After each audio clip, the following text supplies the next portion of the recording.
자, 이제 물권 변동하겠습니다. 우리 교재는 193페이지 펴두시고, 이 물권 변동이 민법의 시험에 가장 많이 났습니다. 그래서 이 내용을 아주 자세히 하셔야 돼요. 물론 오늘 자세히 않지만 이제 기본 과정 오시면 제 암기법으로 이 모든 걸 다 여러분들이 외워서 반드시 문제 맞히게 해드리겠습니다. 그러니까 기본 과정 기대하셔야 돼요. 자, 부동산 물권 변동이란 먼저 물건이 뭔가 권리가 생겨야 되고 그것이 이제 변경되고 그 물건이 소멸할 수 있죠. 이런 걸 물권 변동이라고 말하는데, 우리가 이제 물건이 변동되는 걸 공적으로 나타낸다.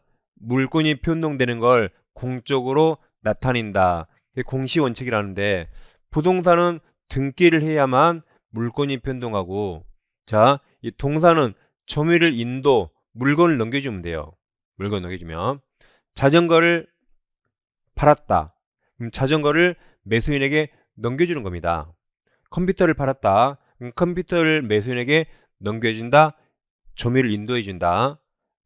여러분, 자전거를 막 등기합니까? 등기부에? 들어본 적 없죠? 컴퓨터를 등기합니까?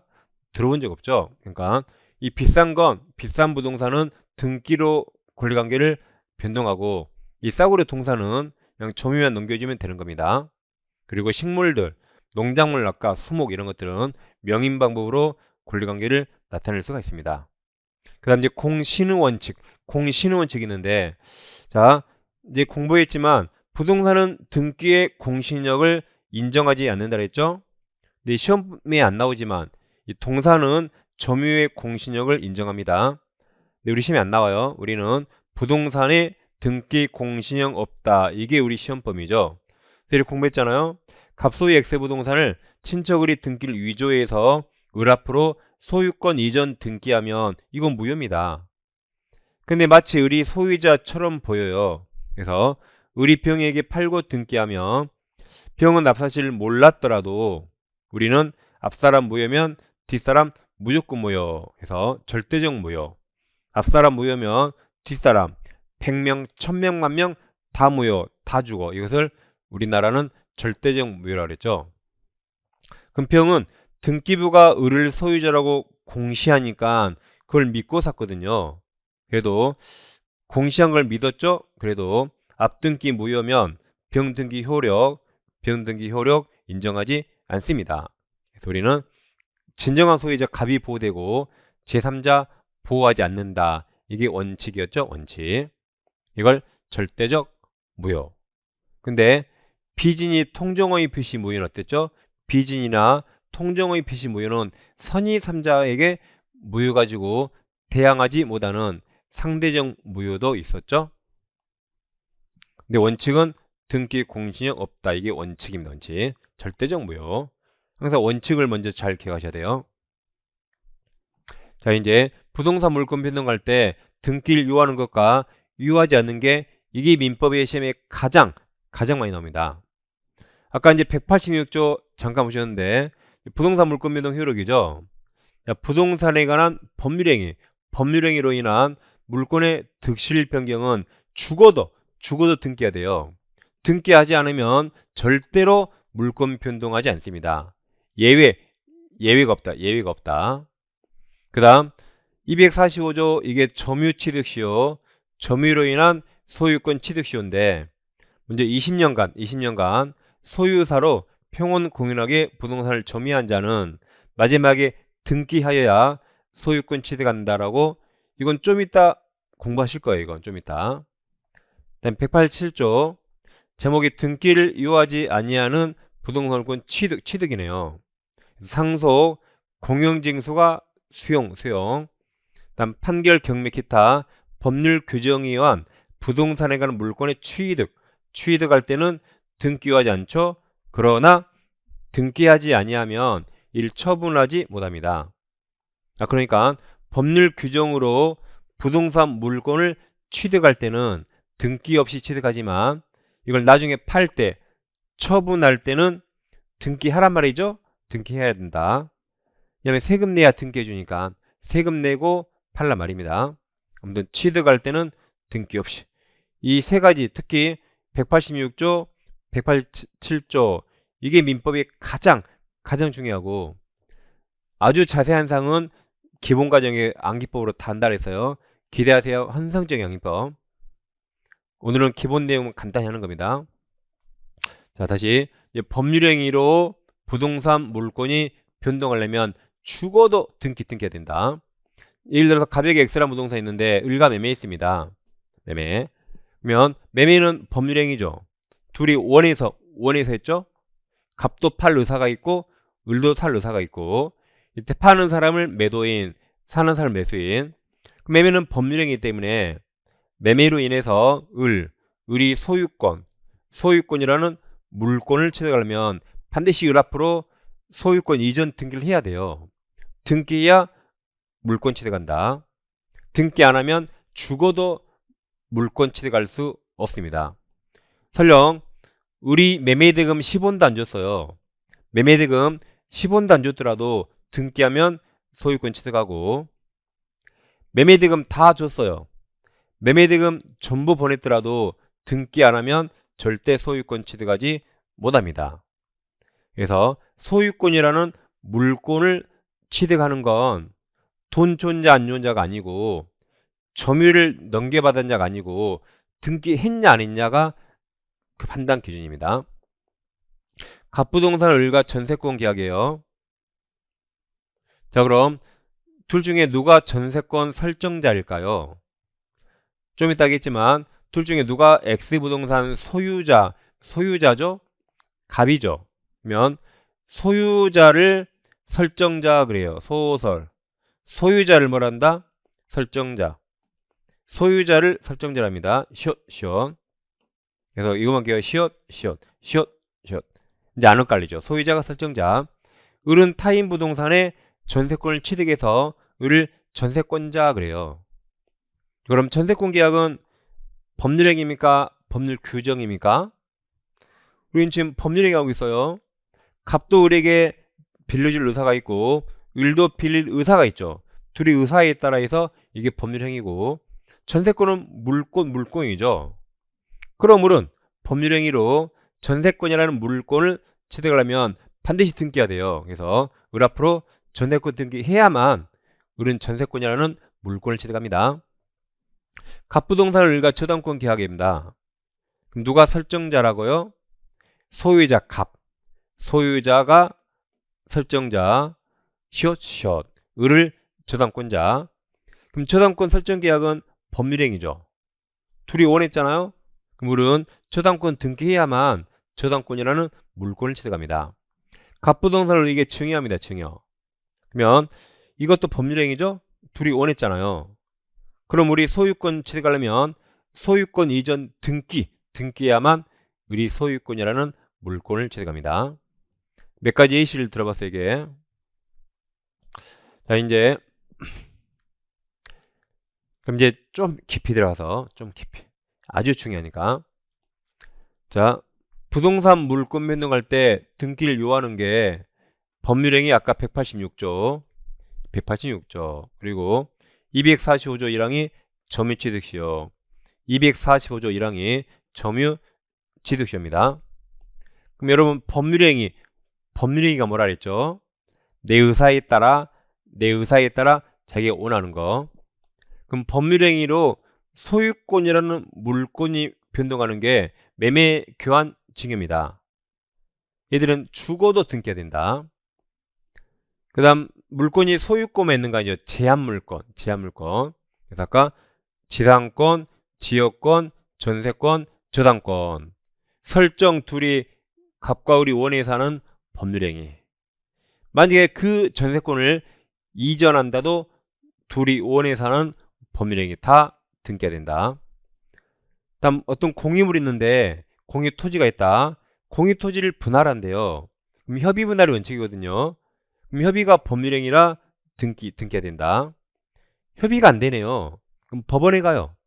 그럼 법원에서 판사는 곧바로 재판한 게 아니고 둘이 이성적으로 합의하라고 꼬십니다. 재판에 들어가면 서로 피곤하니까 이성적으로 잘 합의해 보세요. 그래서 공유물 분할 소송 도중에 조정이 성립됐다. 이것도 당사자가 법원에서 둘이 원했죠. 법원에서지만 둘이 원해서 법률행위예요. 그 다음에 이행 판결이 법률행위다. 잘 보세요. 이건 지금 처음이 제일 중요해요. 자, 잘 보세요. 판결인데 무엇을 이행하라 그랬을까요? 무엇을 이행하라? 너희들한 그 매매를 이행하라요. 너희들한 그 법률행위를 이행하라. 너희들이 매매했으면 그거 이행하라. 그래서 이것을 네 글자로 법률행위라고 읽으셔야 돼요. 법률행위. 너희들이 한 매매를 이행하라. 그러니까 이게 법률행위고, 그 다음에 물권 포기할 수 있어요. 포기도 내가 원해서 하는 법률행위입니다. 내 의사에 따라. 공의지분 포기나 합의지분 포기도 다 등기해야 된다. 그러니까 여러분 이건 외우는 게 아닙니다. 이건 여러분 공부 조금만 하시면 이해가 가게 돼요. 다 자기가 원했죠. 누가 시켰나요? 자기들 의사에 따라 했나요? 다 내 의사에 따라 내가 원해서 하는 거라. 이게 법률행위고, 이건 외우는 게 아닙니다. 그냥 이해하는 겁니다. 다 당사자 의사에 따라 해서요. 얘들은 다 등기해야 된다. 이 중에 이 세 개가 여기서 시험에 가장 많이 나와요. 세 가지. 그래서 이 세 가지를 좀 한번 잘 해보겠습니다. 자, 갑과 을이 토지를 공유해요. 지분 2분의 1씩. 근데 공유물 분할한데요. 이 협의 분할 합의가 원칙이에요. 갑과 을이 이렇게 분할 합의했다. 그럼 둘이 의사에 따라 했으니까 이게 법률행위입니다. 등기해야 된다. 등기하여야 분할이 돼요. 근데 협의가 안 돼서 법원에 오니까 판사 앞에서 당사자가 조정이 성립했다. 그럼 판사 앞이지만 당사자가 이렇게 협의했죠. 판사 앞에서 조정이 성립됐다. 그럼 판사 앞이어도 당사자 의사에 따라서 협의했죠. 그러니까 이것도 법률행위예요. 당사자 갑과 을 의사에 따라 조정이 성립됐죠. 법률행위입니다. 갑을이 원했으니까 그래서 이것도 등기해야만 분할 효력이 생깁니다. 근데 조정도 안 되네요. 그때 판사가 재판으로 분할합니다. 판사가 안 되겠네. 그럼 잘 보세요. 여러 개 쪼개라고 판결이 떨어졌다. 이게 우리 시험범의 유일한 형성 판결이고 이게 35에 나왔죠. 그럼 잘 보세요. 그럼 이건 법률 행위일까요? 법률 규정일까요? 법률 행위가 뭐라 했죠? 당사자 의사에 따른 거. 법률 규정은 당사자 의사와 무관한 거. 그럼 여기 공유물을 분할한 것이고 분할 당사자가 누구예요? 갑과 을. 갑과 을이 분할 당사자죠. 근데 이건 판사가 쪼갰죠. 판사가 쪼갠 거예요. 그럼 갑과 을 의사와 무관하게 제3자 판사가 쪼갰네요. 그러니까 이게 법률 규정입니다. 갑과 을 의사 무관하게 판사가 쪼갰으니까 갑을 의사 무관하죠. 그게 다 법률행위예요. 그럼 등기 없이 분할 효력이 생깁니다. 등기 없이 판결 확정 시 분할 효력 생겨요. 등기는 나중에 해도 됩니다. 이와 비교할게 이행 판결이 있는데 이행 판결. 이거 확정 판결 시 분할돼요. 등기는 나중에 된다. 자, 이행 판결이 잘 이겁니다. 갑부동산을 을과 매매했는데 매수인이 돈 다 줬어요. 근데 매도인이 소유권 등기를 안 해주네요. 그럼 을은 돈 다 줬는데 갑이 등기 안 하면 을이 법원에 소송했죠. 판사님, 나는 돈 다 줬는데 갑이 약속 안 지키네요. 그럼 판사가 뭐라 할까요? 매도인 갑은 돈 받았으니까 소유권 등기 넘겨라고 이행 판결이 떨어집니다. 그럼 우리 소송 제기해서 을이 승소했네요. 그랬죠? 그럼 을은 곧바로 소유권 취득합니까? 아니면 등기해야 됩니까? 저 등기해야 돼요. 등기해야 됩니다. 그래서 잘 보세요. 자, 매매는 죽어도 등기하라 했어요. 예외가 없다. 법률행위는 죽어도 등기해야 된다. 예외가 없습니다. 그래서 이행 판결은 이겁니다. 너희들이 매매했잖아. 이행 안 하네? 그러니까 그걸 이행하라 이 말이에요. 너희들이 한 매매를 이행하라. 그러니까 이게 법률행위예요. 너희들이 한 매매를 이행하라. 법률행위입니다. 근데 아까 형성 판결은 잘 보세요. 판결로서 법률관계를 형성한 거예요. 판결로서 법률관계를 형성했다. 그럼 판결은 당사자, 갑, 을이 했습니까? 제3자, 판사가 했습니까? 당사자, 갑, 을이 아니라 제3자, 판사가 했거든요. 그러니까 이건 법률 규정이에요. 제3자 판사가 해서 법률 규정. 그럼 등기 없이도 물권 변동 효력이 생긴다. 나중에 확정 판결 시 이때 물권 변동 효력이 생겨요. 판결 확정 시 등기는 나중에도 된다. 근데 이행 판결은 무엇을 이행하라? 너희들이 한 그 법률 행위를 이행하라. 그러니까 이건 법률 행위예요. 법률 행위. 두 개 잘 비교하세요. 자, 이제 187조. 상속이 일어나면 피상속인 사망 시 상속 개시일 소유권 다 넘어옵니다. 등기는 나중에 해도 돼요. 부모님 죽자마자 그냥 내 거예요. 등기는 나중에도 된다. 이때도 등기해야 소유권 취득한다고 가정하면 부모님이 죽으면 장례식장을 간 게 아니라 등기소를 먼저 가요. 등기소. 그럴까봐 걱정 말고 장례 치르라고요. 죽자마자 네 거니까 걱정 말고 장례 치러. 등기는 나중에 한가롭게 그 말입니다. 공용징수 수용이고 시험에 안 나와요. 아까 여기서 등기를 요하지 않는 판결이 아까 형성 판결. 판사가 판결로서 법률관계를 형성했죠. 판사가 있기 때문에 당사자여서 무관하니까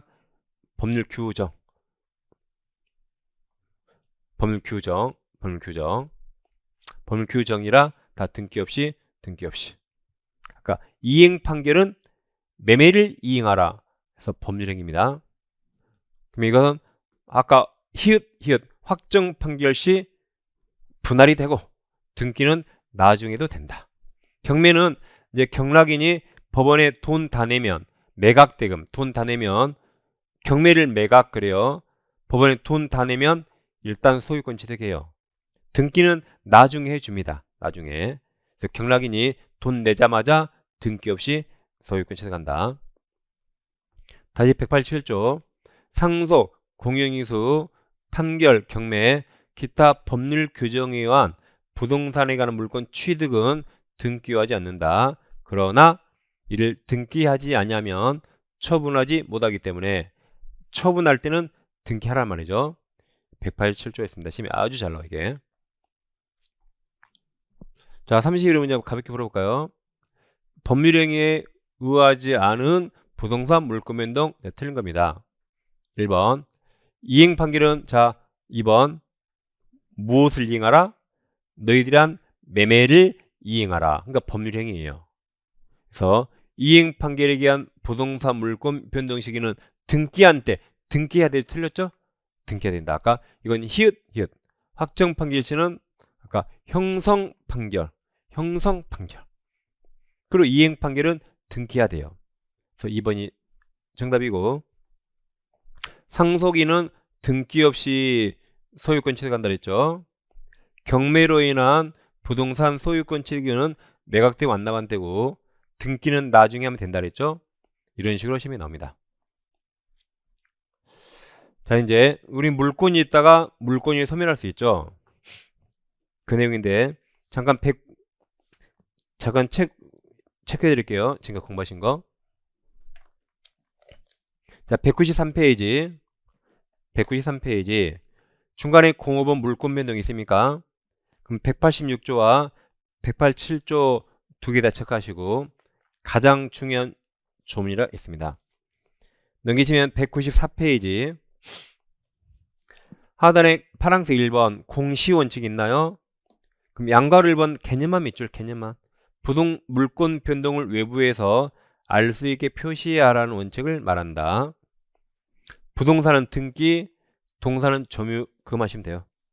오른쪽 페이지 195페이지 중간에 파란색 2번 등기 공신력이란 양가로 2번 현행 민법 입장 민법은 부동산의 등기 동그라미 등기 공신력을 인정하지 않고 부인한다. 양가로 3번 제3자 등기도 무효 다 죽어 양가로 3번 보세요. 부동산에서 등기 공신력을 인정하지 않는 결과 무권리자가 아까 위조한 놈, 위조자의 등기는 무효이므로 그 아랫줄 따라서 있나요? 그 다음 밑줄 무효인 무권리자의 등기를 진실한 것으로 제3자가 믿고 물권취득 등기를 마쳤어도 진실한 권리자가 아까 갑, 진짜 소유자 갑은 그 무효 등기가 병한테 있었죠? 무효 등기 말로서 청구할 수 있다. 그래서 병이 선이어도 보호 안 된다. 절대적 무효. 앞사람 무효면 뒷사람 다 무효. 그걸 등기 공신력 인정하지 않는다. 같이 했었죠? 자, 그 다음 196페이지는 이제 3번 등기청구권 등기제도는 여러분 등기법에서 다 하거든요. 그래서 저는 이것은 시험에 자주 나온 게 아니에요. 나왔다 안 나왔다. 저는 3월 달에 할 거예요. 3월 달에. 지금 자세히 안 해도 돼요. 그래서 이제 199페이지 오세요. 이제 점유권 있습니다. 자, 이제 일단 우리 책에 없지만 우리 교재 없지만 이거 아시아 개론이나 2차 하시니까 물건이 있다 소멸할 수 있죠. 자, 집이 불타 없어졌다. 집이 불탔네요. 그러면 소유권이고 전세권이고 다 같이 불탔겠죠. 다 없어졌다. 다음 토지 포락 이제 학개론 시간 하셨죠. 한번 복습 기초니까. 자, 여기까지 바다나 하천 물이 여기까지 이렇게 있어요. 여기까지 바다천. 여기 농지 있거든요. 근데 이 바다 하천이 범람해서 여기까지 물이 돌아버렸습니다. 여기까지. 이렇게 물이 다 잠겼어요. 이렇게 오랫동안 물에 잠겨 있으면 여기 농사 못 짓겠죠? 토지가 포락됐다. 물 안에 뽀로로 잠겼다. 예요. 그러면 우리 판례는 이 소유권이 영구히 소멸한다 그래요. 여기 소유권이 영구히 소멸했다. 그럼 영구히 소멸했죠? 자, 잘 보세요. 이제 한참 있다 물이 다시 원위치로 내려왔어요. 물이 다시 원위치로 내려왔다. 그럼 이제 토지가 눈에 보이죠? 이게 다시 성토화됐다. 다시 토지처럼 성립했다. 그러면 이 옛날 소유권 부활할까요? 이미 영구히 소멸했기 때문에 옛날 소유권 다시 살아나지 않는다. 이게 대법원 판례입니다. 이거 내우셔야 돼요. 영구히 소멸했기 때문에 성토화돼도 다시 토지화돼도 옛날 소유권 살아나지 않는다. 라고 아마 학개론 시간에 공부했을 겁니다. 지금까지 물권 소멸 중에 멸실포락을 받고 이제 혼동이라는 개념도 아셔야 돼요. 자, 이게 시간 순서 갑소유 부동산에 을이 전세권 취득했네요. 그러면 갑이 내 부동산 을에게 빌려준 거죠. 을이 갑부동산 빌려 사용하다가 너무 마음에 들어서 을이 돈 주고 사버렸습니다. 소유자가 을로 바뀌었죠. 을이 세 번째 돈 주고 사버렸다. 그럼 현재 을에게는 두 가지 권리가 있어요. 을에게 소유권도 있고 전세권도 있고. 그럼 을에게 두 가지 권리가 있죠. 소유권, 전세권. 둘 중에 뭐가 필요 없죠? 소유권이 있기 때문에 전세권은 더 이상 필요 없죠. 그럼 필요 없는 게 소멸하는 걸 혼동이라고 말합니다. 혼동이란 뭐 혼란스럽다가 아니라 한 사람에게 두 가지 권리가 있을 때 필요 없는 권리를 소멸시키는 걸 혼동이라고 말합니다. 당장 다 타가몽이 나오니까 한번 들어보시면 이해되실 거예요. 자, 이제 우린 물권이 8개 있다죠. 다시 복습. 물권은 점유권과 본권이 있고 점유권은 물건을 사실상 지배하면 도둑놈도 있어요. 반면 본권이란 점유할 수 있는 정당한 권리고 소유권이 가장 대표적이에요. 내 건 내가 정당하게 점유할 수 있죠. 그래서 점유할 수 있는 정당한 권리를 본권이라 말하고 소유권은 자기 소유물을 사용수익 처분하는 힘이 있는데 제한물권이란 소유권의 사용수익 처분 권능을 제한시키는 물권으로서 이게 용익물권과 담보물권이 있다 했죠. 용익이란 사용수익 뒷글자이기 때문에 용익이란 소유권의 사용수익 권능을 제한시키는 것으로서 지상권, 지역권, 전세권 세 가지가 있고, 이게 땅지자라 여긴 토지만 나와요. 토지를 빌려서 사용하는 거. 이건 토지 건물 다 나옵니다. 담보물권이란 소유권의 처분 권능을 제한시키는 것으로서 유치권, 질권, 저당권 세 가지가 있습니다. 이 중에 질권은 시험 범위 아니라 그랬죠? 부동산과 연관이 없습니다. 이제부터 물권법 강론. 강론이란 각각의 내용을 본다 이 말입니다. 그래서 이제 점유권부터 오늘 이 3회 때 이 권리 다 자세히는 할 수가 없어요. 우리가 사회 과정이라. 이게 무슨 말인가만 가볍게 보고 넘어가겠습니다. 가볍게. 자세한 건 이제 기본 이론 과정에서 이제 12월부터 12, 1, 2, 3개월간 기본 이론 과정에서 아주 자세히 공부합니다. 그럼 이제 점유권이란 물건의 물건의 점만 찍어도 인정되는 권리가 점유권이에요. 강의 노트 다 계속 따라오고 있죠? 지금 일일이 말씀드리지 않아요. 흐름이 끊기니까. 친절하게 이렇게 써드렸으니까. 자, 다시. 점유권이란 도둑놈이라도 물건을 사실상 지배하면 인정되는 권리고, 본권이란 점유할 수 있는 정당한 권리를 말합니다. 갑소유의 자전거가 있어요. 그럼 보통 내 자전거 내가 타죠. 그냥 타고 다닌다를 지배한다, 점유한다 그래요. 보통 갑은 내 자전거 내가 타잖아요. 그럼 갑에게는 소유권이 있죠. 소유권이 가장 대표적인 본권이고, 소유권이. 을이 타고 다니니까 갑이 타고 다니니까 점유권도 있어요. 그래서 현재 갑에게는 본권도 있고 점유권도 있습니다. 근데 중학생 을이 자전거 훔쳐왔다. 중학생이 자전거 훔쳐왔다. 훔쳤다를 절도했다, 절취했다 그래요. 중학생이 자전거를 타고 다닙니다. 그럼 중학생이 자전거 타고 다니죠? 그럼 자전거 소유자 누구죠? 이제 자전거 소유자. 여전히 갑이죠. 얘 도둑놈이잖아요. 여전히 갑이에요. 그러죠? 그럼 을은 본권이 없네요. 도둑놈이라 자전거를 점유할 정당한 권리가 없어요. 첫째, 소유권 없죠? 둘째, 갑에게 빌렸나요? 정당하게 갑에게 빌린 것도 없죠. 그래서 을은 현재 자전거를 점유할 정당한 권리가 없는데, 자, 갑은 점유를 뺏겼죠. 그럼 점유권 곧바로 소멸해요. 갑은 물건을 사실상 지배하지 않죠?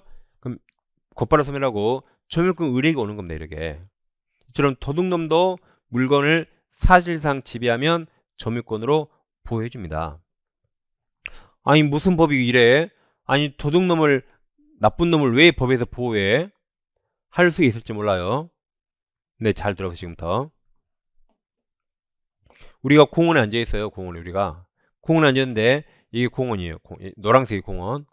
중학생이 자전거를 공원에 타고 오네요. 중학생이. 그럼 중학생 얼굴에 이마에 도둑놈 써 있나요? 안 써 있죠. 그럼 우리는 무의식적으로 중학생을 자전거 소유자로 알아요. 도둑놈 안 써 있으니까 우리는 노란색이 공원이죠. 그래서 우리는 을을 자전거 소유자로 알 겁니다. 근데 서장훈처럼 키 큰 고등학생이 와서 을 대가리 때리고, 야 심심하니까 내가 자전거 탈게, 뺏어와서 키 큰 고등학생이 자전거를 타고 놀아요. 을은 저쪽에서 막 엉엉 울고 있고, 우리는 이 노란색을 목격했어요. 우리는 병 보고 저 썩을놈 하잖아요. 우리가 싸움 잘하면 가서 뺏어서 을 주어. 우리 두 명이라 붙으면 이길지 모르니까. 우리가 싸움 잘하면 뺏어서 을 줍니다. 싸움 못해서 만약에 경찰에 신고했다. 그럼 경찰이 이 상황에서 어떻게 할까요? 뺏어서 을 줍니다. 이렇게. 그러죠? 이처럼 도둑놈이라도 물건을 평화롭게 가지고 있으면 그걸 법적 권리로 보호하는 게 점유권이고, 그 점유를 부당히 침탈했죠. 그럼 도둑놈도 점유권으로 돌려달라고 반환 청구할 수 있어요. 그러니까 도둑놈은 점유권으로 반환 청구할 수 있는데, 을은 내 거 내놔가 아니라, 내 거 아니지, 내가 먼저 타던 거 내놓으라고 반환 청구할 수 있어요. 도둑도 위아래가 있어요. 도둑도. 우리는 얼마나 힘들게 훔쳤겠어요. 얼마나 힘들게. 막 비닐봉으로 다 열쇠 다 잘라가지고. 근데 병은 아주 손쉽게 가져왔잖아요. 그러면 1번 도둑놈이 병한테 내놔라고 할 수 있는 겁니다. 그걸 쌈자란 우리가 대신 해줬거나 경찰이 대신 뺏어 준다 그랬죠. 그러니까 우리가 지금 살면서 점유라는 걸 아마 생각해 본 적이 없어요. 근데 점유는 이렇게 도둑놈이든 아니든 물건을 가지고 있죠? 그러면 사람들은 네 거겠지라고 한다고요. 그걸 법적 권리로 보호한 게 점유권입니다. 여러분, 방금 전까지 갑은 본권, 점유권 다 가지고 있다가 을에게 점유를 뺏겼죠? 그럼 갑은 점유권은 소멸했고, 그렇지만 소유권 같은 본권은 여전히 갑에게 있는 겁니다. 그럼 자, 갑이 자전거를 타고 있다. 갑이 자전거를 타고 있다. 그럼 자전거 소유자 누굴까요? 자전거 소유자. 갑입니까? 모르죠? 모릅니다. 그냥 갑이 타고 있는 거예요. 소유자 누구인지 몰라요. 근데 갑이 타고 있습니다. 갑이 소유자로서 탈 수 있고, 갑이 소유자에게 빌려서 탈 수 있고, 또는 도둑질에 탈 수 있고, 길가에서 주워서 탈 수 있어요. 아무튼 다 갑이 타니까 냈다 다 점유권은 있어요. 갑이 타니까. 근데 이쪽 두 개는 본권도 있는 것이고, 빌렸으니까 점유할 정당한 권리 있죠? 근데 아래 두 개는 본권이 없는 겁니다. 근데 아무튼 본권 있든 없든 중요하지 않아요. 사실상 지배하면 점유권이 있다. 점유권이 있다.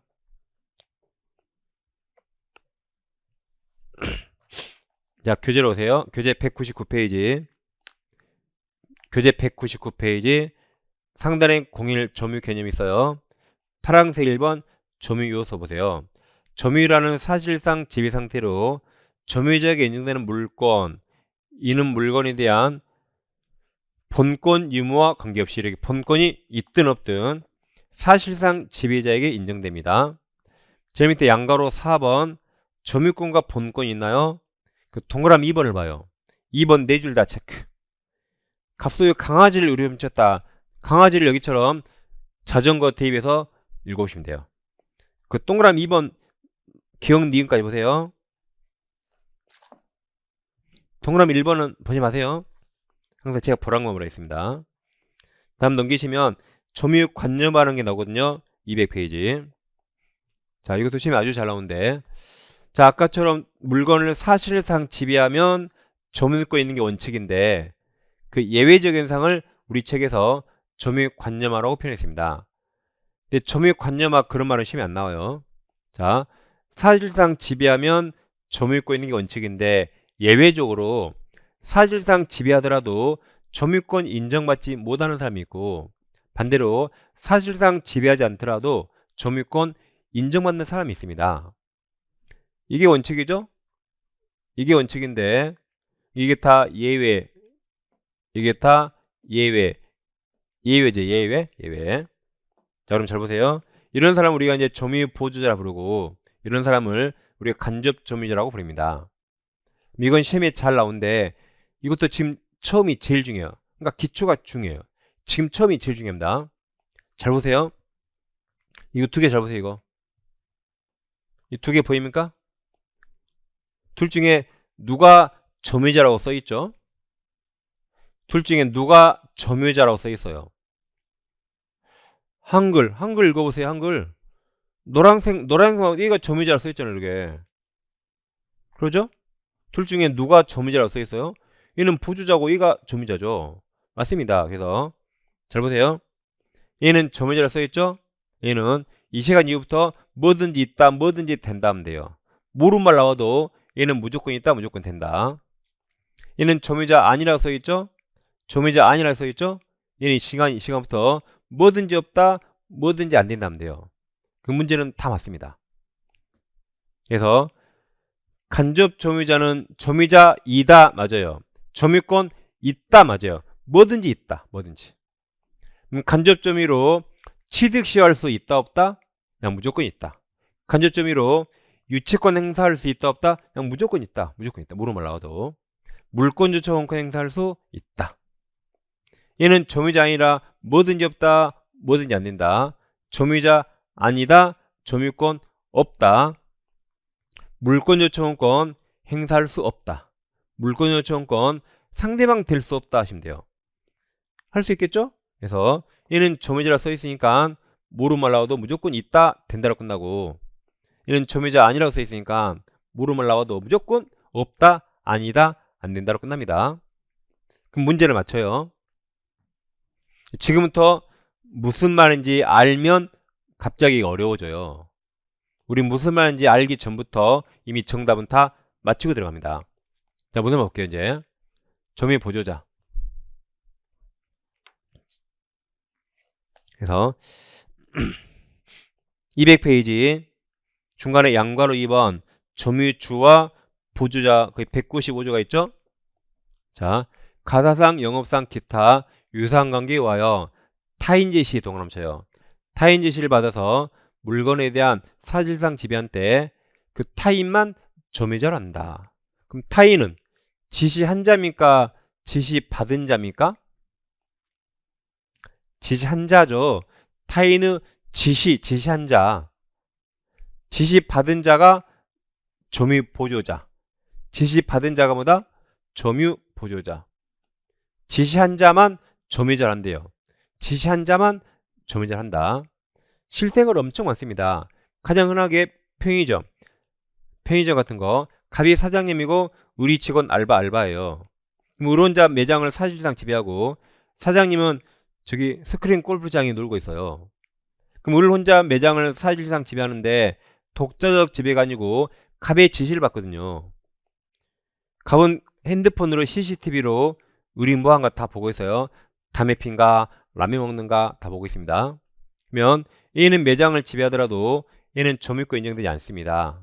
얘를 점유 보조자. 점유자 아니다. 점유권 없다. 오히려 밖에 놀고 있는 갑을 점유자, 점유주라고 부릅니다. 우리가 갑을 편의점 점유자, 점유주. 얘는 점유 보조자. 시험에서 얘는 뭐든지 없다, 뭐든지 안 된다. 물청도 행사할 수 없다, 물청 상대방 될 수 없다. 무조건 안 된다면 돼요. 이제 비교할게. 직접 점유, 간접 점유. 200페이지죠? 위쪽에 양괄호 1번에 이제 직접 점유, 간접 점유 194조가 있습니다. 자, 지상권, 전세권, 질권. 사용대차가 무상이에요. 무상. 공짜로 빌려준 거. 사용대차가 공짜로 빌려준 거. 임대차는 유상. 돈 받고 빌려준 거. 임치는 물건 보관 맡긴 거. 뭐 자전거를 맡겼다. 가방을 친구에게 맡겼다. 물건 보관 맡긴 거. 기타 관계로 타인으로 하여금 물건을 점유하게 한 자는 간접으로 점유권이 있습니다. 자, 예를 들어서 갑에게 어떤 물건이 있어요. 의리에게 빌려줍니다. 임대차, 지상권, 전세권. 또는 물건을 의리에게 보관 맡겼다. 보관 맡겼죠.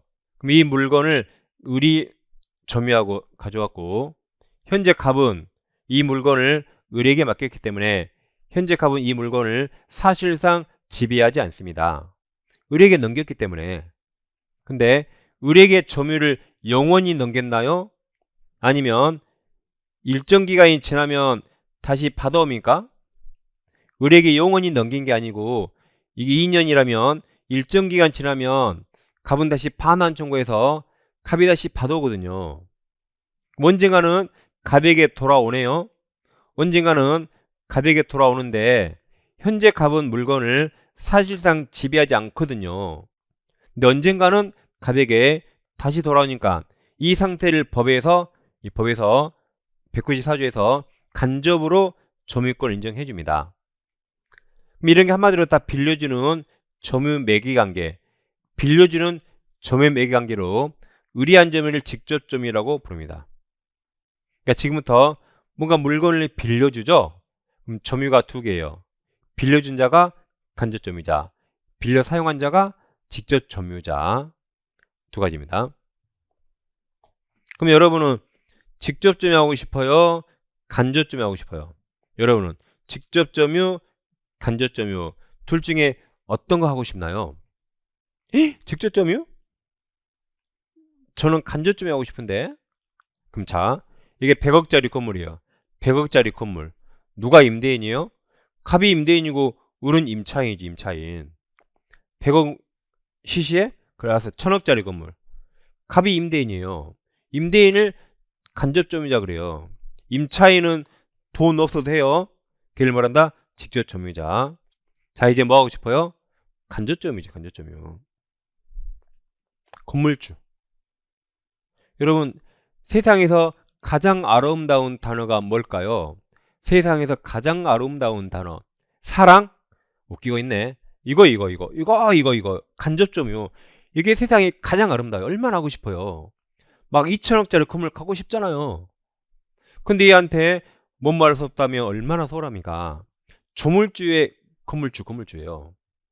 그래서 어감이 안 좋지만 간접점유가 세상에서 가장 아름다운 단어예요. 제 인생의 목표가 간접점유자가 되자요. 제 카톡 대문에 써 있어요. 간접점유자가 되다. 이렇게. 그래서 간접점유자 무조건 다 된다 하시면 돼요. 점유 보조자 무조건 없다. 안 된다. 네, 그래서 200페이지는 아까 상단에 194조 봤나요? 바로 밑에 동그라미 1번 두 줄만 체크하면 돼요. 그냥. 중간에 양가로 2번 195조 봤나요? 밑에 동그라미 1번, 2번 5줄 다 체크하고 보세요. 자, 잠깐 예시를 더 들자면 아까 마트 사장님이 점유자, 알바가 점유 보조자. 집으로 가면 집주인은 백화점 쇼핑하고 가정부 혼자 일합니다. 그래도 집주인이 점유자, 가사도우미가 점유 보조자. 공장이 점유자, 근로자들 다 점유 보조자. 은행이 점유자, 밑에 직원들 다 점유 보조자로 부릅니다. 실생활 많이 있죠? 자, 이제 뭐 가볍게 문제 풀어볼까요? 자, 문제가 제가 지문 1, 2, 4 3개만 넣었지만 간접점유 틀린 겁니까?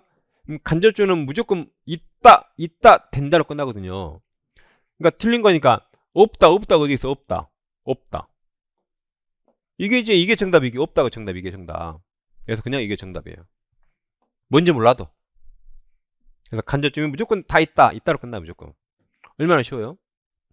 또 이렇게 취득시효 요건인 점유나 간접점유 그냥 무조건 포함 있다고 무조건 있다. 그래서 간접점유 조물주의 간접점유 무조건 있다 하시면 됩니다. 자, 이제 자주점유와 타주랑 있는데 자주는 소유사가 있는 점유고 타주는 소유사가 없는 걸 말합니다. 타인이 주인임을 전제한 점이라 소유사가 없는 걸 말하는데 이걸 어떻게 구별할 것인가? 원칙은 객관적 성질을 판단합니다. 어떻게 점유했는가를 객관적 판단해요. 근데 점유를 어떻게 개시했는가 분명하지 않네요.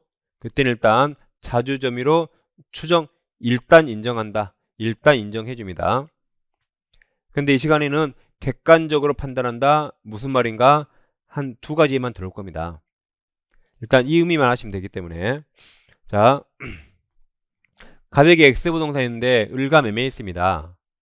그럼 을은 법률행위로 소유권 취득하려면 죽어도 등기해야 되는데 아직 을 앞으로 등기 안 했습니다. 그럼 소유권 등기 안 하면 을은 절대 소유자 아니에요. 소유자인데 점유는 먼저 을에게 넘겨줬네요. 그럼 을은 소유자 아니죠. 그럼 을 점유는 자주일까요? 타주일까요? 자, 그럼 이름이 뭘까요? 을은 아직 소유권 취득 못했지만 을은 내 것처럼 사용합니까? 아니면 가백에 다시 돌려줄지 모르니까 조심히 사용합니까? 돈 주고 사서 내 것처럼 막 사용합니다. 그걸 자주 그래요. 그러니까 자주란 소유자의 점유가 아니에요. 소유자이든 아니든 소유자처럼 하는 점유를 말합니다. 을은 소유자 아니지만 등기만 받으면 내게 되죠. 그럼 내 것처럼 막 사용합니다. 자주라고 말합니다. 이 예를 보면 극명이에요. 갑자전거 도둑놈이 훔쳐서 도둑놈이 타고 다니면 이거 자주입니다. 도둑질을 왜 하죠? 갑소유권 배제하고 내가 소유자처럼 뻔뻔하게 고개 들고 타고 다녀요. 이게 자주입니다. 아니 무슨 법이 도둑놈한테 점유권 인정하고 도둑놈도 자주래. 맞아요. 그러니까 형법에서는 도둑놈 절도죄로 깜빵가지만 민법에서는 도둑놈 미워하지 마세요. 자주니까 이도 당연히 자주. 돈 주고 사면 웬만하면 자주. 도둑질에도 자주인데. 그러니까 이제 어떤 분이 아니 선생님 어떻게 도둑질한 놈을 자주로 볼까요? 전 정말 이해가 안 돼요. 한테 물어봤길래 제가 오늘 밤에 도둑질 해보세요. 오늘 밤에 도둑질 해보시라고요. 그러니까 도둑질 안 해도 자주인지 알겠대요. 자주예요, 자주. 자, 이제 간물건 의뢰에게 빌려줍니다. 임대차, 지상권, 전세권 임치해서 자, 그럼 아까 이가 빌려준 자가 간접점유, 얘가 점유 매개관계로 의뢰한 게 직접점유인데 그럼 을은 빌렸잖아요. 빌려서 사용하니까 직접점유인데 그럼 을 점유는 자주일까요? 타주일까요? 내 걸 내가 빌리지 않죠? 내 것이 아니라 빌렸겠죠. 그러니까 이게 타주가 됩니다. 이게. 그리고 직접점유자 타주 시험에 잘 나와요. 그러니까 직접점유라고 나오면 당황하지 마시고 대표적으로 임대차 아빠를 생각하시고 그럼 임차인 내 것이 아니라 빌렸겠지? 그럼 타주 하시면 돼요. 이게. 자, 교재는 202페이지로 오세요. 202페이지.